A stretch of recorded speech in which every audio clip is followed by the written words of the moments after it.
Hello guys, welcome to my channel. Today we are going to see how to fix a computer hanging and freezing problem on Windows 11, 10, 8 and 7. Let's fix it guys. First step, you just need to right click on the taskbar and select task manager and go to startup apps and just need to right click and disable unwanted apps.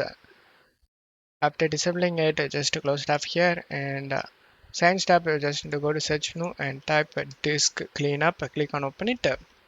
In this tab, you just need to select the C drive and check mark all the boxes listed over here and select OK and select delete files option. Third step, you just need to update drivers. To do this, open up Chrome and search driver booster. Press enter. Select the first item. Select the free download option and download it. After getting download done, install it. After the installation done, open the driver booster software and select the scan option. This will scan for driver updates. In my case, I already updated all my drivers. You will get an option to update all. This is totally free to use software, guys. You just need to select the update all option to update all your drivers. In my case, already I done. After getting update done, just to close stuff here.